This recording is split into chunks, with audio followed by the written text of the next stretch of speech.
What's up, y'all? It's Flying Squirrel. Apologize for this photo. I know Islam looks like the Grinch in here. I hate this photo. Let's look at a better photo. This is the best fight of the year. This is one of the biggest fights of the year. This is a certified hood classic. This has the most mystery of any fight this year. Whenever you have a weight class jump, there's mystery. Whenever you have a young guy versus an established veteran, there's mystery. When you have two champions, there's mystery. When you have two styles, there's mystery. When you have two guys who are basically undefeated for the last 3,400 days each, not combined, each, there's mystery. To put that in perspective, the last time that Jack Della Maddalena lost a fight was May 28th, 2016. We were doing the mannequin challenge as humanity was doing the mannequin challenge on Snapchat and Vine and Instagram because TikTok didn't exist yet. That's how long ago that was. People had real jobs. TikTok didn't exist. People were clocking in. LeBron James was weeks away from his 3-1 comeback against the Warriors. He was still on the Cavs. The Weeknd, he had just dropped the song The Hills. That was the #1 song at the time, and his hair looked like this. Yes, that was a long time ago. The last time Islam Makhachev lost was October 3rd, 2015. Ronda Rousey was still undefeated. Khabib had not even fought Michael Johnson yet. Conor McGregor had not even fought Aldo yet. And Barack Obama was the president. We gotta get Flying Squirrel MMA in the White House. Like, this is so long ago, it's not even worth mentioning how they lost or what they lost by. You could completely reconstruct your life in this amount of time. You could be a completely different person. And we probably all are. From the time that Islam and Jack Della Maddalena lost their fights to today is a long time. There's so much mystery to this fight. And MMA analysts, we're out here, we're looking dumb. We're looking like Scooby-Doo trying to find anything to make our picks, to make our predictions. And this fight is really, really razor thin. There's so much mystery. It's hard to know for certain who has the advantage. But today, I think I figured it out. And I'm going to tell you why I'm 99% sure, not 100%, but I'm 99% sure that Islam wins. But let's talk about Jack, though. Jack Della Maddalena is a scrappy. He's actually, his gym is called Scrappy MMA. He's a scrappy, accurate, clean fighter. He rarely makes mistakes on the feet. He is, in my opinion, the second best boxer in the UFC, only behind. However, I watched Belal versus Jack the other night. I was sick. I was up at 3 in the morning and I just said, hey, let me turn on the TV. And Jack versus Belal was a lot closer than I remember. I don't know why I had this idea that Jack stuffed every takedown and he was dodging every single punch, and Belal, he just made Belal look like a novice. He did make Belal look like a novice, but Belal did knock him upside the head a couple times. Right, dear friend. Belal did hit him with a couple times. And by the end of the fight, they were both bloody. Belal also, he failed on a lot of takedowns, but he did get 3 takedowns. He got them in the 4th round and the 5th round, but he did get some takedowns. Remember, Belal Muhammad has virtually no submission threat. So when he takes you down, it's just like elbow control. It's like control squeeze type stuff. Just the act of taking you down is the attack. But the times that Jack was having success in the grappling defense, all I could think was, man, he ain't doing that against Islam. Come on now, dog. Like the way he defended this takedown, 1st round. If Islam has your leg, imagine Islam Makhachev in this position. You're a victim. Is he going to finish that takedown? Huh? Is he going to finish? Is he going to end up falling over like he slipped on olive oil? No, Islam Makhachev's not going to do that. And we could attribute this to Jack's use of his forearm and his elbow. He's, he gets his underhooks. He was using his forearms. Good job for Jack. But I'm just thinking, no, Islam Makhachev, when he gets here, he's going to snake the leg. He's going to get his hands locked. And if that doesn't work, then he's going to get a judo trip. Belal was just using wrestling, but Islam Makhachev, he has a mix of wrestling and judo and sambo, and that's what makes him dangerous. He mentioned in an interview this week that he has a plan A, a plan B, and a plan C. And for some reason, he said what the plan A, B, and C was. He said, I'm going to try to take him down with my wrestling. If that doesn't work, I'll try something else. And if that doesn't work, then I guess I'll have to strike with him. Now, I don't know why he said that. That's like when the evil villain tells you their whole plan while they got you at gunpoint. Like, don't tell me. But he's saying that, like, okay, if my wrestling doesn't work, I go to my judo trips or my throws. If those don't work, if I can't get him on the ground, if I can't keep him on the ground, then I'm just going to have to strike with him. But fun fact, there's only one fight where Islam Makhachev did not take down his opponent. Do you guys know which fight that was? Survey said. That's the only time, man. The only time he did not take down his opponent. It did not matter who his opponent was. The only time he did not take them down and sub them was this fight. With Islam versus Alexander Volkanovski, fight number 1. There's this misconception that Islam didn't have success in the grappling against Alexander Volkanovski. I don't know where that comes from, because when you look at the fight, he actually had a lot of success.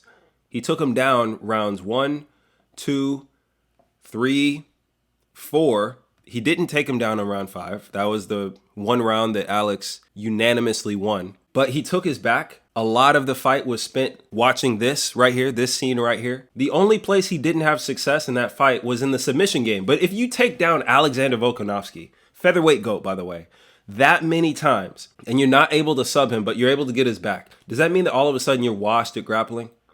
Huh? No, it doesn't mean you're washed at grappling. Alexander Volkanovski, featherweight GOAT, by the way, 5'5" with no neck, dude. It's difficult to choke a guy like that. It's really hard to get your arm around it, especially his bicep is bigger than his head. Yes, it's hard to choke that guy.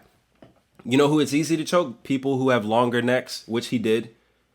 Like Charles Oliveira, which he did. Greatest submission artist, by the way. Choked him out super easily. Dominated in all the grappling exchanges. Greatest grappler in the UFC, by the way, getting choked out, by the way. I know it sounds like I'm glazing, right? And I'm just looking at these with rose-tinted glasses and everything is just, no, it's not peaches and creamville. It's not roses and bubbles. What would I say it is? It's all jerk chicken and mangoes. Huh? No, it's not all jerk chicken and mangoes. When I watch Islam Makhachev fight Dustin Poirier, though, it's a completely different story. Then I find myself saying, oh, that's not going to fly against Jack. That is not going to fly against Jack. There was some stuff in that fight. Islam had to shoot 5-6 times to get just one takedown in those later rounds. In round 4, round 5, he shot, and I'm just thinking, yeah, you take all them sloppy shots back down to lightweight, this is not going to fly at 170, okay? We have 225 bench presses up here, okay? You fighting at 170, you fighting against guys who, when they sit in their car, the car moves. The takedowns he shot were really sloppy double legs from distance. And I don't even think it's something that Dustin was doing right, but I think it was really just Islam Makhachev just being tired and not being disciplined on his techniques. But here's the thing, man. We know what Jack Della Maddalena does with a sloppy takedown, bro. That's what's so scary about this. Islam cannot just be willy-nilly shooting these sloppy takedowns. He needs to be on his P's and Q's. There was another moment in the fight when Dustin got a switch. He could hit that switcheroo on him. And then he came up and he freaking sliced Islam Makhachev's forehead wide open. Islam Makhachev started bleeding all over his face. Thank God that this was round 4. But could you imagine if this was round 1? Imagine if it was round 2. Y'all remember when Gaethje was fighting against Holloway? And at the end of round 1 or round 2, Holloway did that spinning back kick and he broke Gaethje's nose. And the entire fight was different after he broke his nose. It was almost like not fair. Could you imagine if something like that happens in round 1, where Jack Della Maddalena hits a switch, he comes around and on the separation, he just slices Islam's face wide open with a 170-pound elbow. It's scary. It's terrifying. Just saying this, I'm scaring myself out of picking Islam Makhachev for this fight. But the only redeeming quality I have from the Poirier fight is if I level set it. If I compare the two fights. Islam Makhachev, he had a tough fight against Dustin Poirier, but he outstruck him and he submitted him and he took him down every single round of the 5 rounds. Okay? Jack Della Maddalena, he had a tough fight against Muhammad and he looked really good and he outstruck him, but he did get taken down 2 out of the 5 rounds. So now the question is, was the Bilal that fought Jack Della Maddalena better than the Dustin Poirier that fought Islam Makhachev? I think this Dustin Poirier was the best Dustin Poirier we've ever seen in the UFC ever. He was in the best shape of his life. This was the last shot at the title for him. This was the best camp of his life. And he had the entire crowd chanting his name. He had the world rooting for him. That was the best I've ever seen Dustin Poirier look in any fight. This This Bilal Muhammad, that was like the worst I've seen Bilal look. He had a faulty game plan. He was overconfident in his striking. He was underestimating Jack. He was trying to prove something to everybody and try to fight a fight that wasn't the way that he fights. So when I look at, okay, Jack looked good against this guy and Islam looked okay against this guy, but he still finished him and beat him and dominated him. I'm thinking, okay, well, maybe there's just different levels to this, like what Islam has been telling us, like what Khabib has been telling us, Daniel Cormier has been telling us. Should we know better? When I look at the guys in Islam's training camp, I'm thinking, would they have better takedown defense than Jack Della Maddalena has? Shout out John Pork. I think that's John Pork. John Pork, 2 times world professional Muay Thai champion. You think they would prepare Islam for Jack's takedown defense? I think they would. You think Islam is going to be ready for Jack's boxing? This might be an ignorant response to that, but I don't think you really have to box if you take him down every round and beat him up. You also don't have to box if you take him down and you just sub him really fast. Like you did the greatest submission artist of all time. Like you did future Hall of Famer Dustin Poirier. Like you outstruck future Hall of Famer Dustin Poirier. Like, what are we doing here? I think there's levels to this. I really think there's levels to this. But let me wrap up my thoughts. I think there's definite ways that Islam Makhachev can win. And there's definite ways that Islam Makhachev can lose. He can get popped on a sloppy takedown and just go limp on the floor, and all of the Dagestani dreams and hopes and legacy and everything just crashes down right there in front of Jack Della Maddalena. He could also just get every takedown stuffed, and while he's focusing on trying to take down Jack Della Maddalena is dancing around him, popping him with the jab, hitting these body head combos, paws, just racking up the striking on him, bloodying his head, bloodying his face with elbows. But then there's definite ways that JDM can lose. Like, he could just get taken down like everybody else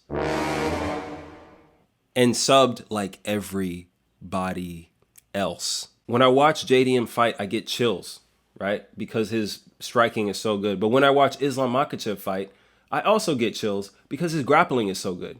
This is a fight that is going to be determined by skill. And when we have elite grappler versus elite striker, how do these matchups typically go? When you have the legendary Russian MMA wrestling heavy fighter who can sub you in a second, who trains with Sadulayev, you don't even know!